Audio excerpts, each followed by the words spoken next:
Vous êtes à l'écoute de Radio J, merci de votre fidélité. Place à notre rendez-vous histoire sur Radio J. Comme tous les matins, l'histoire des Juifs de France, vous en avez pris l'habitude. Tous les jours en compagnie de Christophe Dard, nous revenons sur les dates, les personnages et les épisodes importants de la communauté juive dans notre pays. Et pour ce nouveau numéro, nous sommes toujours plongés dans l'affaire Dreyfus, plus précisément en 1898, une année marquée par plusieurs tournants. Alors il y a d'abord au début de l'année le célèbre J'accuse de Zola à la une de l'Aurore, qui révèle pour la première fois au grand public les noms des protagonistes qui ont accusé le capitaine à tort, l'ont utilisé comme bouc émissaire ou ont fermé les yeux pour protéger le vrai traître. Zola est jugé pour diffamation dans un procès retentissant. Condamné, il symbolise à lui seul la lutte alors très vive entre les Dreyfusards et les anti-Dreyfusards. Et Christophe Zola, on va le voir, n'a pas fini de faire parler de lui.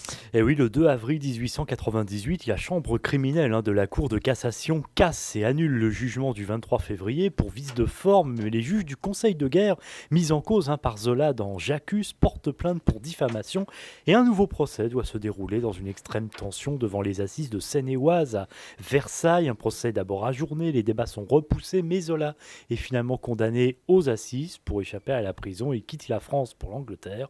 Pendant ce temps, le colonel Picard se retrouve à nouveau en prison à la Santé, puis plus tard à la prison du Cherche-Midi. Alors à cette même période, à l'issue des élections législatives de mai 1898, au sein du groupe de la Défense nationale qui compte 14 députés, on compte 5 élus qui se revendiquent anti-juifs, dont Édouard Drummond, élu à Alger, on en a parlé.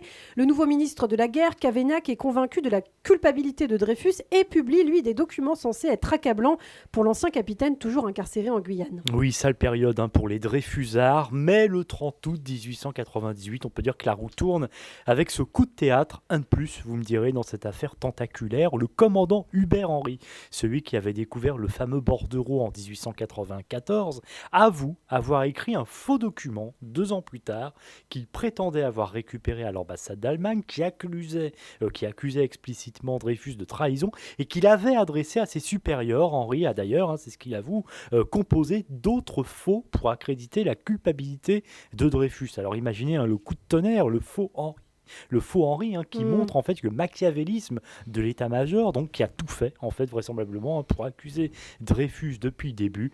Henry est arrêté, emprisonné au fort du Mont-Valérien.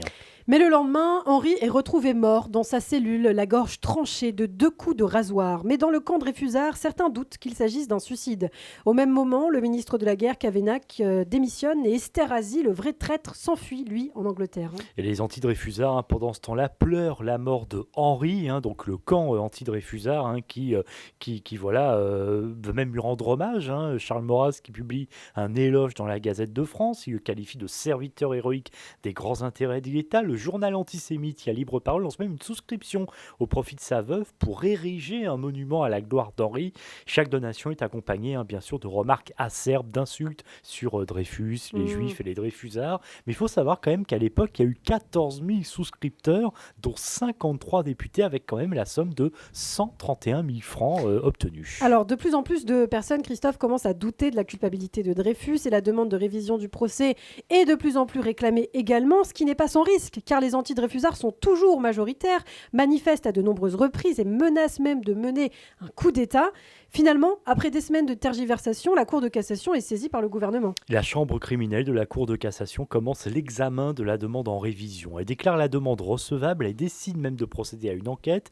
Et le 9 février 1899, la chambre criminelle rend son rapport et met en avant 2 faits importants. D'abord, Esterhazy a utilisé le même papier que celui du bordereau de 1894. Bon, vous me direz, c'est pas vraiment nouveau, puisqu'on savait qu'Esterhazy était sans doute le coupable. Et puis, le fameux dossier secret transmis illégalement lors du procès de 1894, censé être à charge, il avait été transmis par l'état-major, et ce qui avait du même coup condamné Dreyfus pour haute trahison. Et bien ce dossier est totalement vide. Alors là, on peut dire évidemment que tout repart à zéro. Alors des auditions débutent, Dupaty de Clam, qui avait arrêté Dreyfus en 1894, est arrêté. Et le 3 juin 1899, date importante, les chambres réunies de la Cour de cassation cassent le jugement de 1894. Il y aura donc un nouveau procès en conseil de guerre à Rennes. Par effet domino, Zola, exilé en Angleterre, revient en France et le colonel Picard sort enfin de prison et obtient un non-lieu. Alors le 8 juin 1899, après plus de 4 ans en Guyane, sur l'île du Diable, Alfred Dreyfus quitte enfin cet enfer pour la France. Il a changé, il est prématurément vieilli et malade. Peu au courant des nombreux rebondissements de l'affaire, il découvre alors stupéfait tout ce qui s'est passé. 3 semaines après son départ de Guyane, Dreyfus arrive en France discrètement sur la presqu'île de Quiberon. Il est enfermé à la prison militaire toujours de Rennes où se déroule à partir du 7 août le procès en révision. Et la tension est maximale dans la ville rennaise, avec vraiment une ambiance presque de guerre civile ou de camp retranché, aussi bien dans la salle que dans les abords. Et la salle d'audience pleine à craquer avec des journalistes venus même du monde entier pour assister au débat. Quelques jours plus tard, le 14 août, l'avocat d'Alfred Dreyfus, Fernand Laborie, est victime d'un attentat sur son parcours vers le tribunal. Un anti-Dreyfusard lui tire dans le dos. L'avocat est écarté des débats pendant plus d'une semaine, au moment pourtant où doit se dérouler l'interrogatoire des témoins. Celui qui a tenté de l'assassiner ne sera jamais arrêté. Un mois après l'ouverture du procès, par ailleurs, le 9 septembre 1899, la Cour rend son verdict. Dreyfus est reconnu coupable de trahison, mais avec circonstances atteignantes par 5 voix contre 2, et condamné à 10 ans de réclusion et à une nouvelle dégradation. À une voix près, Dreyfus quand même aurait pu être acquitté. Oui, c'est comme ça que ça fonctionnait à l'époque, mais 10 jours plus tard, le 19 septembre 1899, Alfred Dreyfus est gracié par le président de la République, Émile Loubet. Sa grâce, donc acceptée, sa demande acceptée. Il peut enfin retrouver sa famille, son épouse, ses enfants, ses proches, après 5 ans sans les avoir vus. La presse est assez partagée. L'horreur où j'accuse, vous savez, avait été publié un an et demi plus tôt, écrit « La grâce de Dreyfus ne peut être que le mouvement spontané, naturel, légitime, par lequel les représentants du pouvoir civil refusent de s'associer à l'iniquité obstinée des juges militaires. C'est le gouvernement de la France républicaine repoussant avec horreur toute responsabilité, toute solidarité dans ce déni de justice. Bien loin de mettre obstacle à l'œuvre de réparation, c'en est le prélude et comme l'annonce, Dreyfus va être libre. » En revanche, la presse antisémite s'oppose à cette grâce présidentielle, comme on peut le lire par exemple dans le journal L'Intransigeant. Oui, je cite effectivement pour donner quand même une certaine idée quand même du climat aussi qui règne à ce moment-là et de ce qu'on pouvait lire dans ces journaux.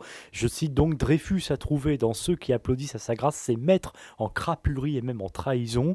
Depuis la feuille du salarié Jaurès qui mange à tous les râteliers et, après avoir tapé les syndicats ouvriers, se fait nourrir par les syndicats juifs. Toute la séquelle des journaux et des journalistes qui ont vécu depuis 3 ans sur l'affaire, comme les poux vivent sur la tête d'un teigneux, affirment que la délivrance de leur traître de juifs répond aux vœux de toute la France civilisée. Voilà ce qu'on pouvait donc lire à l'époque. Mais juridiquement, Dreyfus est toujours coupable. Pire, comme si on ne voulait plus entendre parler de cette affaire, une loi d'amnistie est votée. Et d'ailleurs, le fait effectivement que juridiquement Dreyfus soit toujours coupable fait que certains Dreyfusards, Ilana, vont pas être tellement d'accord avec Dreyfus lorsqu'il accepte la grâce. Certains se disent qu'il aurait dû encore attendre un peu pour vraiment être définitivement innocent. Mais dans le même temps, effectivement, il y a cette loi d'amnistie qui couvre tous les faits criminels ou délictueux connexes à l'affaire Dreyfus ou ayant été compris dans une poursuite relative à l'un de ces faits. Donc en clair, pour être très simple, l'affaire Dreyfus est terminée, puisque les auteurs militaires et civils du complot ne seront jamais poursuivis. Or, les défenseurs veulent qu'il soit reconnu comme innocent, qu'il soit réhabilité. Et il faut désormais trouver un fait nouveau qui pourra entraîner la révision et toujours, la réhabilitation. En 2021, c'est toujours le cas. Merci beaucoup Christophe Dard, et c'est ce que nous verrons au prochain épisode de l'Histoire des Juifs de France sur Radio J, car le chemin va être encore long pour que Dreyfus soit enfin réhabilité. Merci beaucoup.